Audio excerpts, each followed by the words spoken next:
So Mythicist Milwaukee is the gift that continues to give. And at this rate, the moral outrage will carry us right into next year's MythCon, which I guess would be good for MythCon, but it would be pretty boring for all of you watching all these videos about it.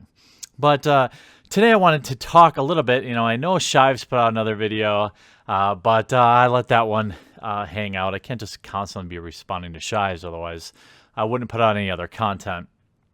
But Eli Bosnick is somebody that has come out as a supporter of Thomas Smith in admonishing MythCon for admonishing the entire convention because of 10 minutes or 20 minutes of the entire event, again over a joke tweet from over a year ago. And in the last video I put up, I shared Eli and Thomas basically interrogating the MythCon guys about how could they was so terrible, how they could have had Sargon there.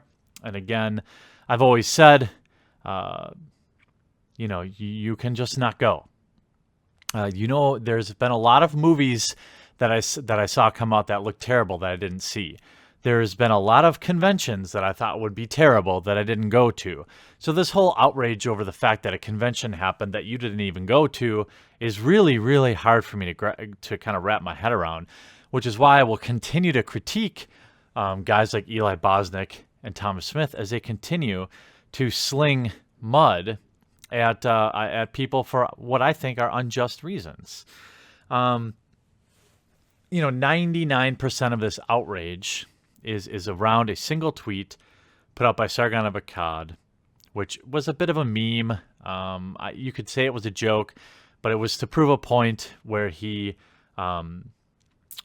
sent a tweet to an MP in Britain, so a member of government, parliament, and because she was trying to enforce some censorious rules online because people are getting harassed. And it's easy to forget here in the United States, we have freedom of speech.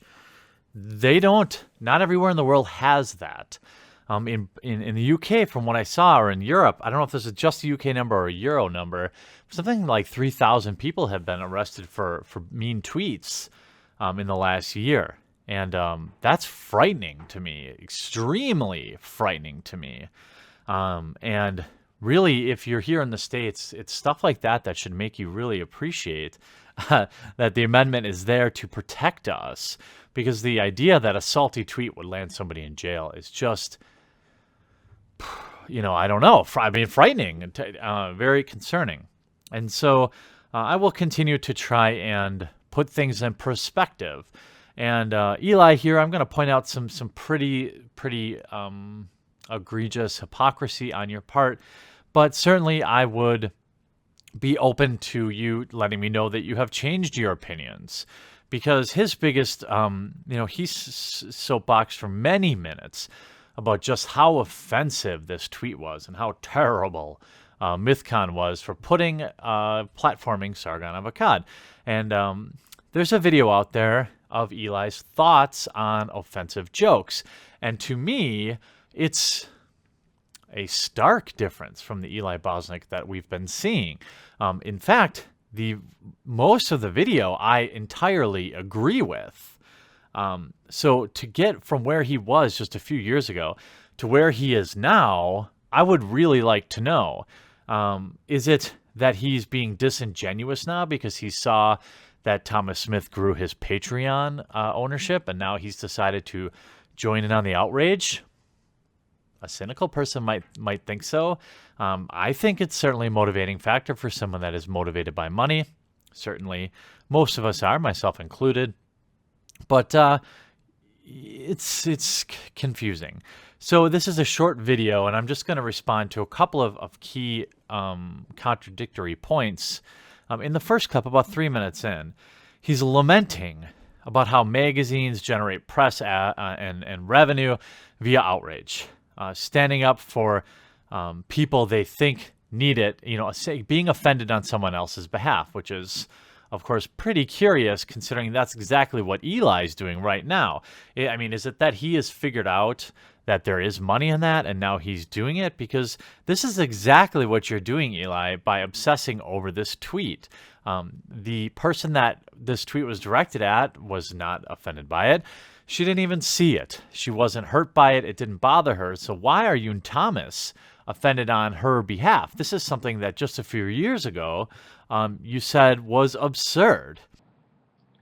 But this is the America we've become, where magazines like Jezebel generate clicks and further press by calling everyone who doesn't step around the politically correct minefield of a world we live in chauvinist, where Salon magazine calls Sam Harris one of the brightest minds of our time an Islamophobe, even though that word has no meaning, and they wouldn't understand Harris's writing if you read it to them every night before they went to bed. You go on later to talk about another important topic, here at about the 4-minute mark, where you lament or discuss how dangerous people get mixed up with everyone who thinks, quote, black jokes are funny.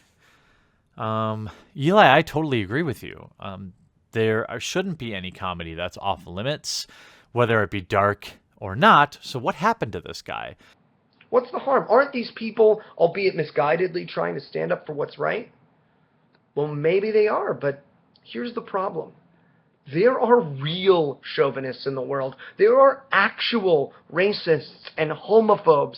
Men who hate women and hurt them need to be dragged behind a truck going very, very fast. But if we point the chauvinist finger at every man who doesn't like Miley Cyrus dry humping a wrecking ball, it's not the new Susan B. Anthony, then we weaken our own power. We become the boys who cried wolf of common decency, and dangerous people who hurt this world get mixed up with everyone who thinks black jokes are funny. What he's saying is you can't lump somebody who laughs at a kind of a racy joke as you can't call them a racist. This is not how comedy works. And you go on to then literally say here at about the 4-minute 30 mark that rape jokes have to be fair game. Because humor takes away the monster's power over us. I couldn't agree more. Eli, this is a great statement. What happened to this Eli? Everything is funny. Black jokes, Jew jokes, rape jokes, knock-knock jokes. Everything in this terribly tragic, unfunny world we live in has to be fair game. And do you know why? Because humor takes away the monster's power. I mean, you can probably say best... I think it's reasonable to say you're talking about a rape joke, and this tweet by Sargon would be considered that by you, not by me, but by you. So here you are like specifically saying these type of jokes have to be okay, but now you are literally crying about this said joke a year after it happened. I don't understand that, Eli.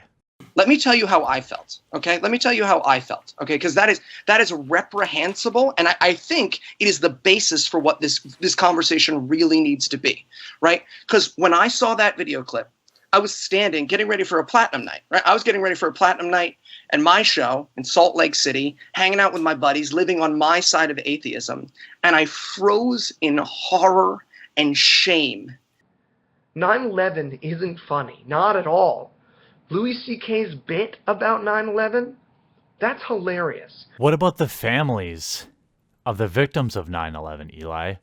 Isn't that the same as you sitting there aghast, thinking about the victims of sexual assault? And the thought of all of the sexual assault, and I'm sorry for getting emotional about this, and I know your audience will call this a win, but the thought of a sexual assault survivor sitting at home and thinking that this is what the community thinks of their pain, that this is what the community feels about them, I was ashamed to call myself an atheist. You hear those words and you laugh and you think, and the awfulness of that tragedy loses its power, and that's the way it has to be. The moment we make things untouchable is the moment we make them dangerous. Eli, you nail it again.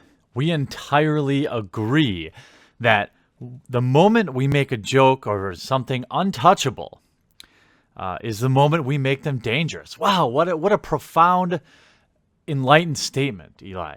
We entirely agree. As a comedian, you pay homage to guys like George Carlin, who is always pushing the boundaries of what was acceptable and what wasn't acceptable in the public's eyes.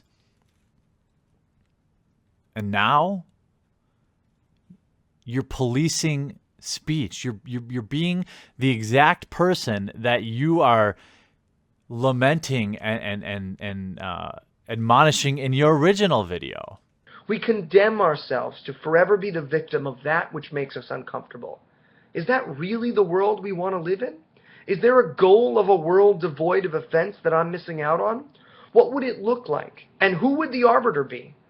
Sadly, I think it would look a lot like the world we live in, squealing babies offended by other babies' squeals. Squealing babies offended by other babies' squeals? Couldn't agree more. I have fought for atheism since I was 19 years old. I fight the creeping theocracy that covers this fucking country every day. I make 9-to-5 jobs look easy, and I was ashamed. I was ashamed of myself. And I thought of my father, who's no longer with us, and I thought, I'm just the bully he asked me not to be. I hate Joe Rogan. I've met him twice at comedy clubs, and I don't like his act. I think he's boring, mean, and he uses his knowledge of martial arts to bully his audience and other comedians from calling him out on his predictable, thuggish, and undereducated viewpoints. So you know what I do? I don't laugh. I don't buy his albums, and I don't go see him perform. I vote with my wallet. And instead of, I support the artists I do like, because the best cure in the world for bad art and bad taste is good art and good taste. Again, Eli, we entirely agree on this topic. Man, I miss this, Eli. If you don't like it, don't go. If you don't want to support something, don't give them your money. But why then push out 20 podcasts and appear on shows complaining about it? Just don't go.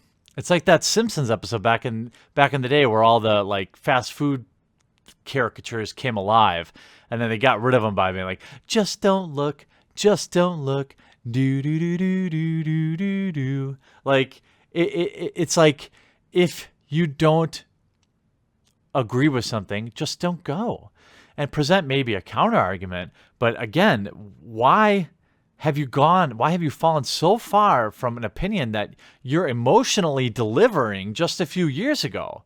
What has changed? Something definitely has changed in your life, Eli, and I'm curious what it is. Or is what you're doing now not true? Is this a smart business move? Or what were you saying then? Was that a business move? One of these two Elis is the real Eli.